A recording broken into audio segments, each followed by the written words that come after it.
Olá, eu sou Leonardo Tamarte, escritor e realizador audiovisual, e seja bem-vindo a mais um vídeo do canal Entre Páginas e Prateleiras, né?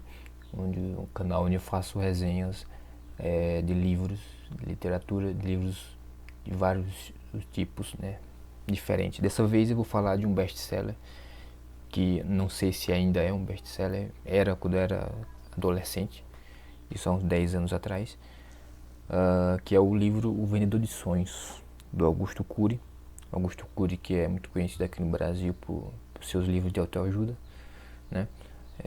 O Vendedor de Sonhos talvez era, no começo da carreira dele, era um dos mais conhecidos, não sei, eu não acompanho a carreira dele. Na verdade, esse aqui foi o único livro que eu li dele. Nunca mais li nada a respeito dele, de nenhum livro dele. Aqui diz que foi 7 milhões de livros vendidos somente no Brasil, né? 7 milhões, não é pouca coisa não, né? Aqui na capa. Eu baixei esse livro aqui e tal. E vamos falar dele, né? Vamos falar de todo tipo de literatura que eu falo aqui, né? Desde os clássicos até os best-sellers mais recentes, livros mais fáceis, de leitura mais fáceis, né? Então vamos começar, né? O Vendedor de Sonhos, O Chamado, né, que é o subtítulo. O Vendedor de Sonhos, O Chamado, de Augusto Cury. Foi lançado em 2008. Foi o primeiro de uma série de 3 livros, né, uma trilogia. Eu não cheguei a ler, infelizmente, ou felizmente, os outros livros. E foi um best-seller já no começo, né, considerando o contexto da literatura de autoajuda e do mercado editorial brasileiro da época, né, e de até hoje também. O autor, né, Augusto Cury, é um psiquiatra e escritor brasileiro, conhecido por suas obras que exploram temas relacionados à saúde mental, à qualidade de vida e desenvolvimento pessoal. Seus livros dialogam com leitores que buscam reflexões, na minha visão, rasas sobre o comportamento humano e buscam, sei lá, manuais para lidar com os desafios da vida moderna. Eu falo isso de um ponto de vista contrapondo o que ele escreve aos textos que eu já li de filosofia, né? Enfim, para contar a história do livro, né, O Vendedor de Sonhos, O Chamado, a história conta a história de um homem em busca do sentido para sua vida, né? A história começa quando o protagonista, conhecido como o Sem Nome, assim que é descrito, ele está prestes a cometer um suicídio, né? Ele quer pular de um prédio, já que ele se vê incapaz de lidar com as pressões e dificuldades da vida moderna. Daí, num momento decisivo, né, ele é abordado por um homem misterioso que se autodenomina o Mestre, e que consegue transformar a vida das pessoas por meio de seus discursos, ensinamentos, né? O Mestre é a caricatura de um Sócrates paulista, né? Ele é o vendedor de sonhos, né, que dá nome ao título. Tem um carro passando.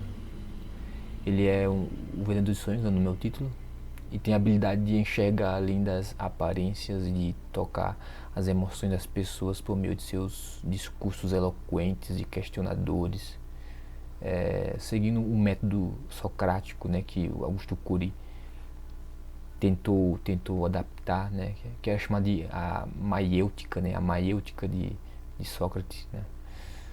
Bem, acaba sendo uma ofensa, né, comparar esse personagem ao personagem de Sócrates, mas mesmo assim a gente consegue seguir adiante com a leitura.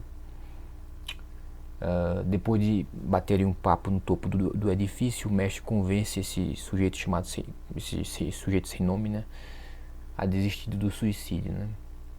E a partir desse encontro, o sem nome decide seguir o mestre, né, e se torna um dos seus discípulos, né, pelas ruas de São Paulo. Vamos andar, né, como diria Belchior. O mestre cativa outros personagens enquanto caminha enquanto caminha pelas ruas, né? Ele agrupa, ele convence outras pessoas, né? Então, cada um com suas próprias feridas emocionais, essas pessoas que vão se juntando, né? Com suas feridas emocionais, seus conflitos internos, né? E juntos, né? Eles formam uma espécie de comunidade itinerante, né? Viajando pela cidade e compartilhando as experiências de vida uns com os outros, né? São os discípulos desse chamado mestre, né? Ao longo da história são abordados temas interessantes, eu diria, como a busca pelo propósito da vida, né, a superação de traumas emocionais, o poder do perdão e da empatia, a importância de valorizar as pequenas alegrias do dia a dia. O mestre, o personagem mestre, né, ele utiliza seus discursos, né, inspirado em Sócrates, como eu já disse, para desafiar os preconceitos e paradigmas sociais, incentivando seus discípulos a questionarem as próprias crenças e a encontrarem um caminho de autodescoberta e realização pessoal, né?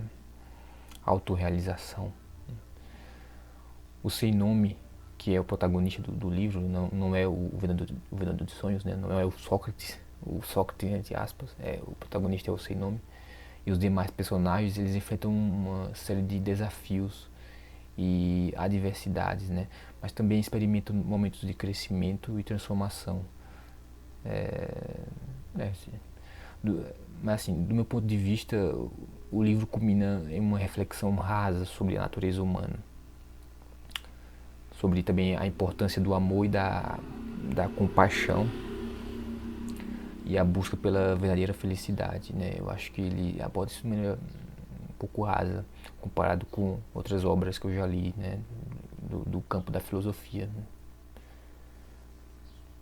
Alguns eventos são previsíveis, e as soluções apresentadas pelo personagem do mestre, né, para os problemas enfrentados pelos demais personagens e tal, muitas vezes são simples demais, eu acho.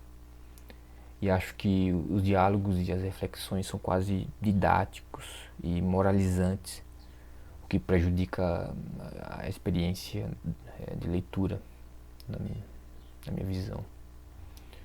Em resumo, O Vendedor de Sonhos, O Chamado, primeira obra da trilogia, é uma obra que mescla elementos de romance, autoajuda e filosofia de boteco, abordando temas universais, né, como a importância do propósito da vida, a superação de traumas emocionais e a busca pela felicidade, né, como já dito, oferecendo aos leitores uma história que ruma à realização pessoal, muito bem, como já dito também.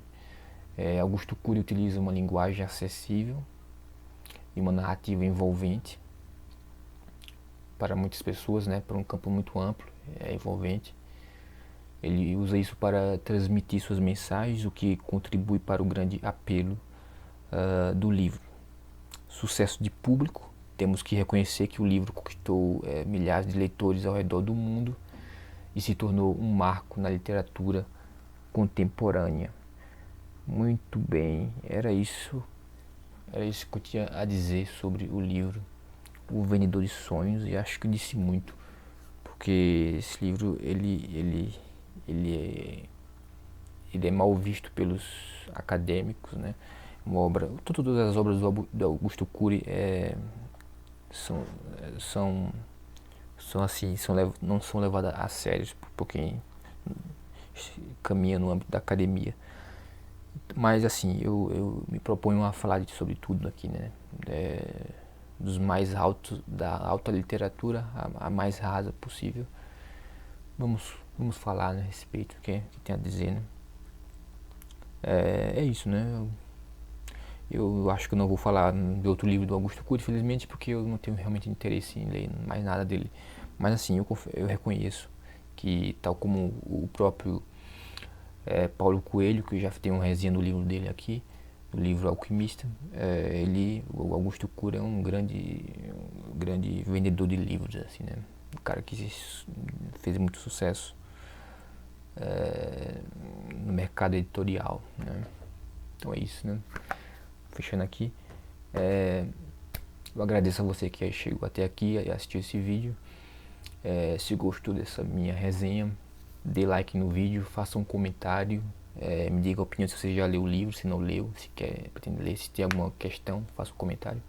Compartilhe para não apenas o vídeo, mas o canal, para pessoas que você acredita que se interessa por literatura, porque aqui eu falo somente de literatura. E sempre, vez ou outra, vai ter algum vídeo que vai te interessar, pode interessar alguém, né? Não deixe de conferir meu site, meu blog, que é leonardotamarte.com.br. Lá você vai encontrar meu catálogo de filmes, né? Eu sou realizador, faço alguns filmes, curta-metragens. Vai encontrar também, vai ter acesso aos meus livros através da Amazon. E vai ter também, vai poder ler alguns artigos que eu já escrevi, são poucos ainda, mas ainda vem muitos porque eu escrevo devagar. Além disso, tem críticas, né, como essa própria resenha que eu estou fazendo em vídeo. Tem essas resenhas de vídeo, eu ponho lá no meu blog. E críticas sobre cinema, sobre filmes, né? Você vai ter acesso a críticas escritas, no caso, em texto. Muito bem, era isso que eu queria dizer. Eu agradeço a você e até a próxima semana com mais uma crítica, com mais um vídeo, uma resenha. Até mais.